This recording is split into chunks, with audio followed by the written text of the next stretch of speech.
Bom dia a todos. Hoje tema de nossa aula, crescimento bacteriano, tá? Como nós falamos em crescimento bacteriano, é importante que o aluno entenda que esse crescimento bacteriano refere-se à proliferação desses micro-organismos, tá? Então, exatamente a multiplicação, não o crescimento de tamanho propriamente dito.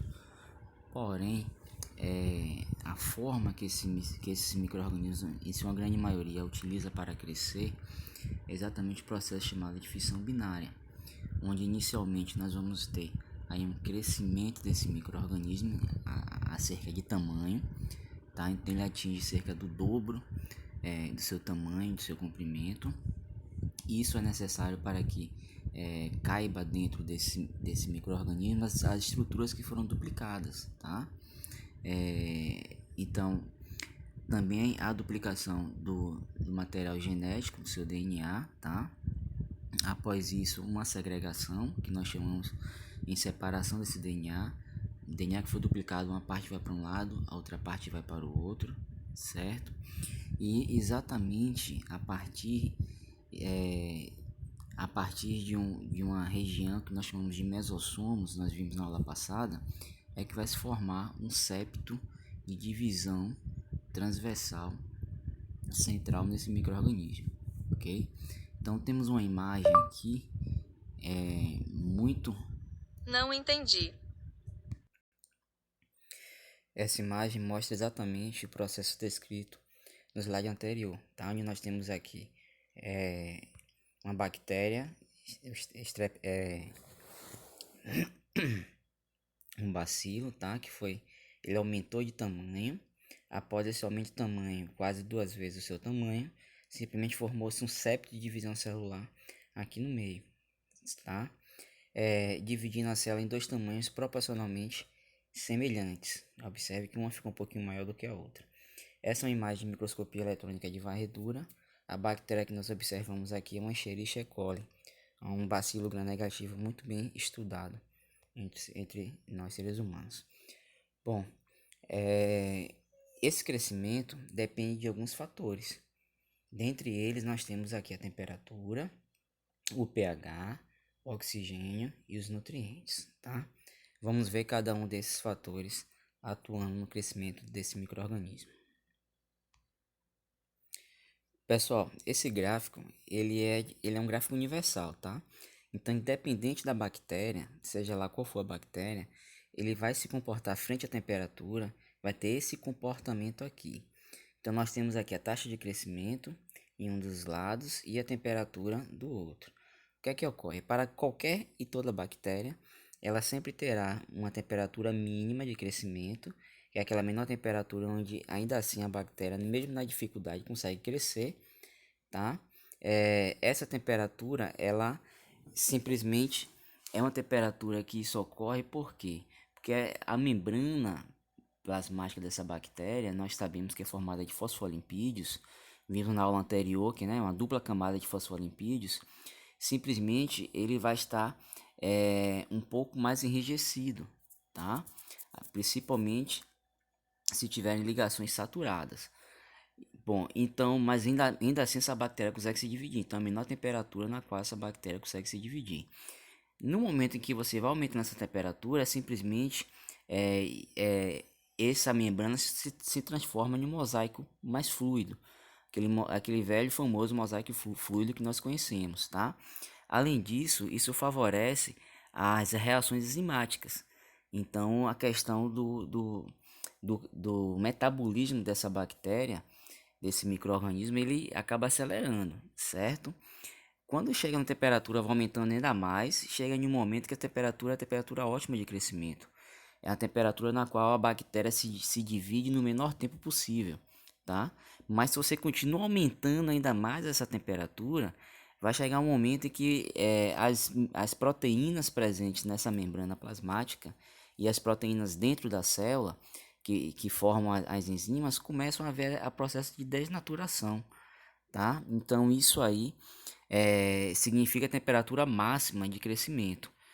Bem, então nessa temperatura você já vai haver, um processo de desnaturação proteica, colapso de membrana, lise térmica, para a maior parte das bactérias, porém algumas ainda assim conseguem se dividir, mesmo na dificuldade. Então, para toda e qualquer bactéria, frente ao fator temperatura, ela vai sempre se comportar em crescimento mínimo, tá? Temperatura mínima, temperatura ótima e temperatura máxima. Chamando a atenção logo aqui nesse gráfico que a temperatura ótima ela sempre vai estar mais próximo da temperatura máxima, ok? De um modo geral, falando-se em extremos, costuma o mínimo, temperatura mínima de crescimento da bactéria ser entre 5 a 10 graus Celsius, a temperatura máxima entre 90 a 100 graus Celsius, ok?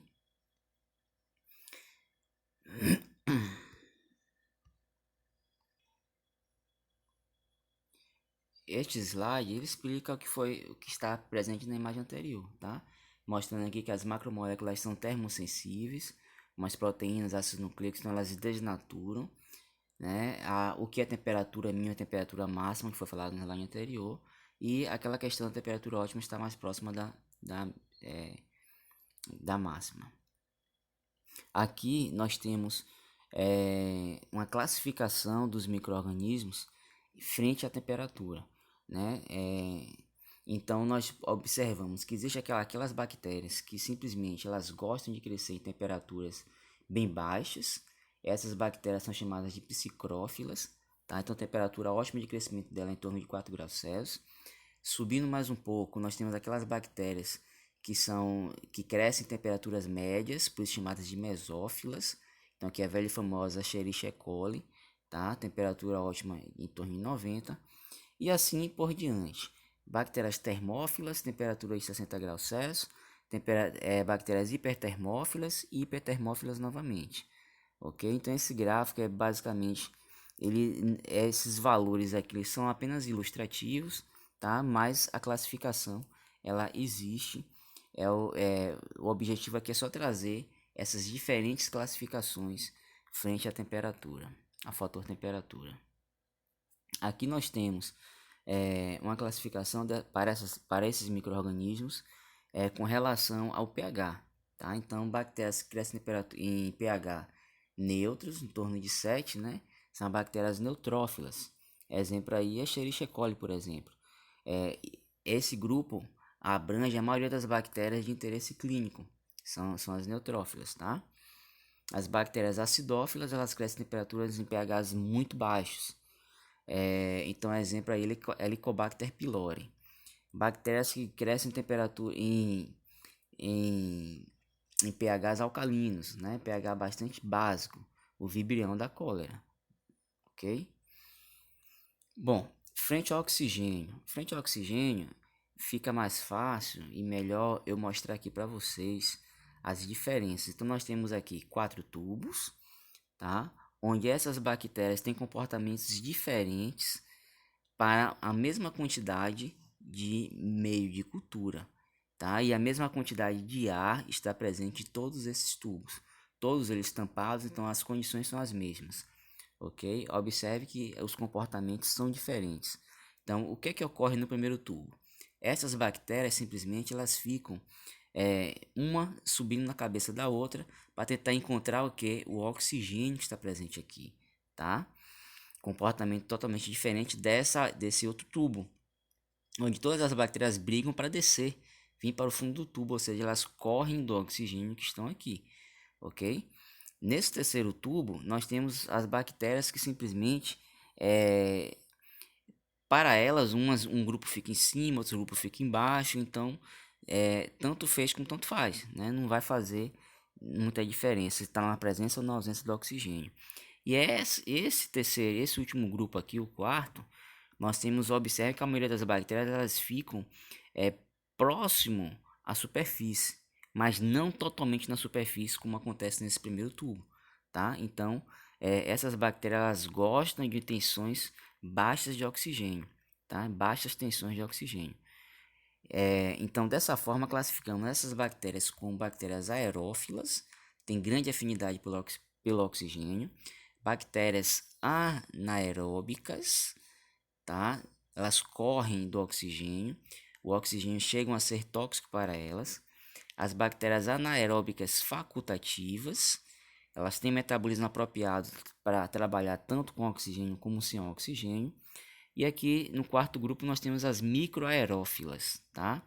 Essas bactérias elas gostam de viver em baixa tensão de oxigênio, tá? Nem muita e nem pouca demais. E nem ausência de oxigênio, sem condições aqui em baixas tensões de oxigênio. Porém, quando nós falamos de micro-organismos, de seres, né, biológicos, observe que o comportamento de uma população sempre vão ter aquelas mais arredias, ó, igual na nossa sociedade, que geralmente, né, não obedece às regras, tá? O mesmo acontece nesse último tubo também, ó. Tem umas que vêm bem para a superfície. Então essas fogem às regras. Então na sua grande maioria, no seu consenso, elas estão todas aqui na região aqui microaerófilas. Bom, então o slide anterior ele fala exatamente sobre isso. As bactérias que são aeróbicas, aeróbicas estritas, elas precisam, dependem do oxigênio. As microaerófilas crescem em baixas tensões de oxigênio, tá? Anaeróbicas facultativas, elas crescem quando o oxigênio está disponível ou quando também não está disponível, na sua ausência, certo? Exemplo aqui, a Escherichia coli. E as bactérias anaeróbicas. As anaeróbicas chamamos de anaeróbicas estritas. Elas não suportam oxigênio. O oxigênio chega a ser letal para elas. Então, é o Clostridium tetani aqui, tá? Bom, com relação à nutrição, existem um conjunto de nutrientes que essas bactérias precisam para o seu crescimento. E esses nutrientes podem ser divididos em duas classes: os macronutrientes e os micronutrientes, tá? Bom, quando nós falamos de macronutrientes, são aqueles nutrientes que são requeridos em grande quantidade pela bactéria. No caso, o carbono, oxigênio, hidrogênio, nitrogênio, enxofre. Observem que alguns deles aqui, ó, como nitrogênio, está presente no DNA, hidrogênio também, tá? Então são nutrientes que são requeridos em grande quantidade. Quando nós falamos em micronutrientes, são aqueles que são requeridos em quantidades tão pequenas, tão mínimas, que até mesmo, né, uma pequena contaminação com esses micronutrientes já é o suficiente para que o micro-organismo cresça, tá? Como aqui o zinco, manganês, potássio, selênio, cobalto, tá? Alguns deles aqui. O que é importante que vocês saibam em relação a isso? Que os macronutrientes eles são necessários tanto quanto os micronutrientes, ok? Então, na ausência de um deles, independente de ser macro ou de ser micro, isso inviabiliza o crescimento desse microorganismo. Então, eles têm igual importância, porém necessidades distintas, necessidades diferentes, tá?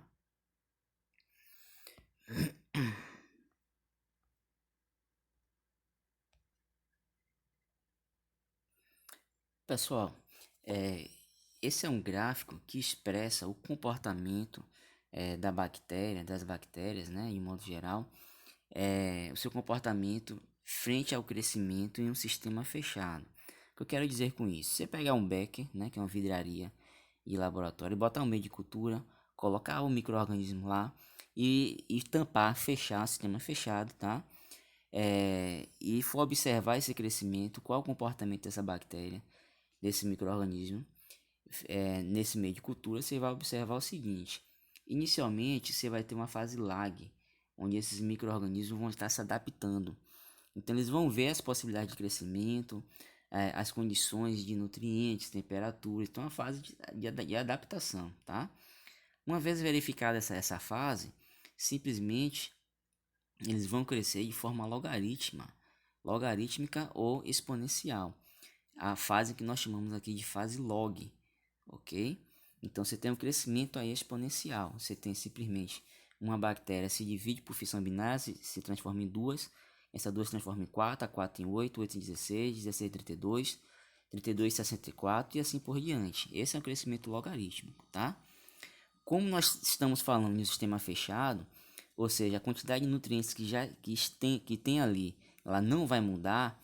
Então, com o passar do tempo, o que é que acontece com esse crescimento? quantidade de nutrientes eles começam a ficar escassos. Então isso começa a limitar a quantidade, a multiplicação, a proliferação desses micro-organismos, certo? Então na fase estacionária é uma fase na qual você não tem um aumento da população de micro-organismos. Por quê? É porque simplesmente a quantidade de micro-organismos que se multiplica, ela acaba sendo equivalente àquelas que morrem, aquelas que não conseguem se multiplicar, tá? Devido à escassez de nutrientes que já existem aqui, ok? Então é bom que fique bem claro que aqui existe multiplicação, proliferação celular, tá? Porém, a quantidade dos que se multiplicam é equivalente à quantidade dos que morrem, ok? Quando chega na fase declínio, o que é que nós observamos aqui? A escassez aumenta a ponto de que a quantidade de micro-organismos que morrem é muito maior do que aqueles poucos que conseguem se multiplicar, tá? Então você tem, do mesmo jeito que a bactéria subiu, esse crescimento populacional, ela desce de forma logarítmica. Então aqui você vai encontrar muitas células bizarras, formatos bizarros, tá? Muito debris celular, que são restos de células que estão que não conseguiram se multiplicar, estão morrendo, ok? Então, como se trata de um sistema fechado, a quantidade de nutrientes ela é estável, não vai mudar, só vai diminuindo com base no metabolismo do crescimento desses micro-organismos, ok?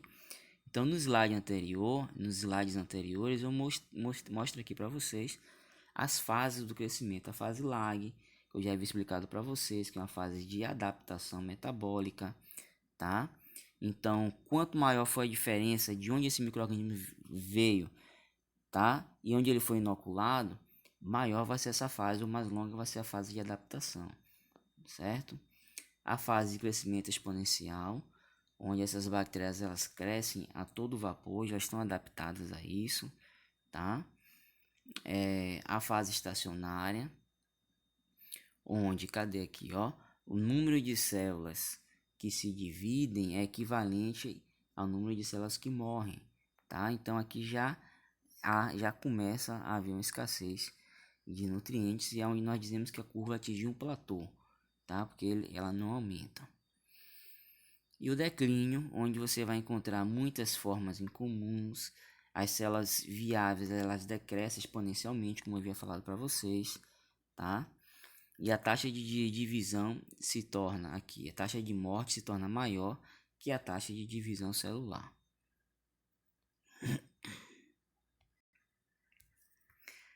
Bem, pessoal, então como é que nós sabemos que essa bactéria tem esse comportamento, né? Frente ao seu crescimento no sistema fechado? Exatamente dessa forma aqui, ó, fazendo a contagem de células, tá? Então aqui nós temos uma lâmina chamada câmara de Neubauer, onde essa lâmina, quando nós colocamos no microscópio, vemos esses quadradinhos aqui, ó, tá? Então nós temos uma área delimitada, ok? E temos, quando a gente coloca a lamínula, essa lamínula tem um peso específico, então você tem uma área com altura, uma área tudo definido direitinho. Então você conta quantas células existem dentro desses quadradinhos, tá? Então você delimita por um quadrado duplo, então você pode observar que aqui tem uma linha dupla, ó, tá? Aqui de novo linha dupla e aqui de novo linha dupla, ok? Então vamos supor que dentro desse espaço de linhas duplas, de dupla linha, ó, é nesse espaço aqui que nós contamos. Nós contamos aqui em torno de 12 células, um exemplo, tá?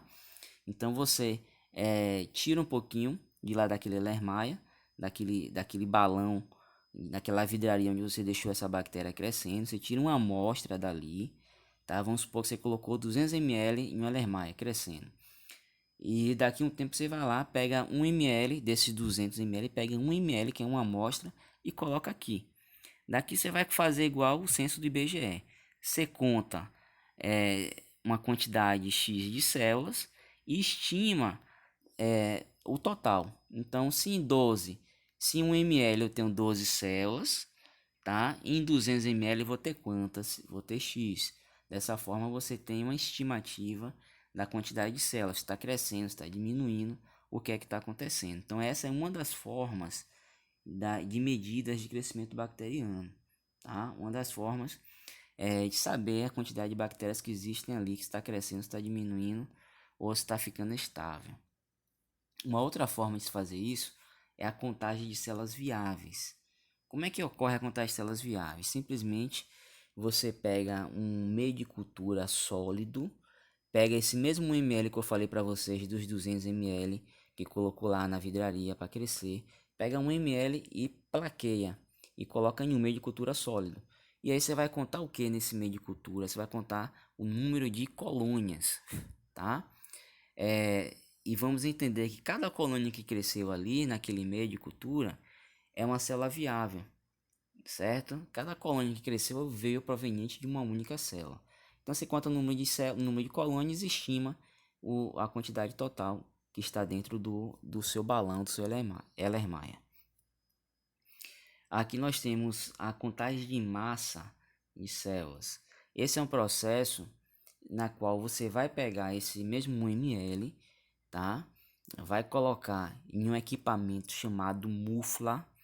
É um equipamento de cerâmica, é um forno de cerâmica que vai até 800 graus Celsius e vai tirar, após deixar nesse equipamento, é claro que você vai obter apenas as cinzas, tá? Aquilo ali vai evaporar a massa de células que vai ficar ali, vai ficar apenas cinza. Então você pesa, então você vai ter o peso seco ou peso úmido, a depender da técnica que você aplicou, tá? E a partir desse peso é referente à massa de células que se multiplicaram dentro do Erlenmeyer, ok? Então você na verdade tira uma amostra, a partir daquela amostra, se 1 ml tinha tantos de peso, em 200 ml, que foi o que eu coloquei lá no Erlenmeyer, vai ter X, e aí você estima esse crescimento. Uma outra forma bastante interessante de observar esse crescimento é através da turbidimetria, tá? Quando você coloca um meio de cultura e você coloca a bactéria nesse meio de cultura, inicialmente nos primeiros momentos nós observamos que o meio de cultura ele é translúcido, ele é límpido, que nós chamamos, tá? E ele, quando você coloca no espectrofotômetro, o espectrofotômetro é um aparelho no qual atravessa uma luz por dentro da sua amostra, certo? Como você tem um meio de cultura bastante límpido ou translúcido, a luz atravessa facilmente. Na proporção que as bactérias forem crescendo, esse meio de cultura vai ficando turvo, ou seja, está turvo porque ele está cheio de bactéria, tá? Então, quanto mais turvo, menos a luz vai atravessar. Então, quanto menos luz atravessa, quer dizer que mais bactéria cresceu, ok? Então, você pega esse mesmo 1 ml, coloca em um recipiente chamado cubeta, e essa cubeta você vai colocar dentro do espectrofotômetro, onde vai vir um feixe de luz, que é absorvido no comprimento de onda de 600 nanômetros, 660 nanômetros, e aí, a depender da quantidade de luz que passar ou que não passar, você vai estimar a quantidade de bactérias que estão presentes ali. Bem, pessoal, espero que eu tenha sido claro com vocês, tá? As dúvidas vamos tentar colocar naquele Google Class por enquanto, ok? E estou vendo uma forma da gente conseguir fazer aulas ao vivo, certo? Para a gente possa tirar essas dúvidas aí, pelo menos em um determinado momento na semana, de forma ao vivo, ok?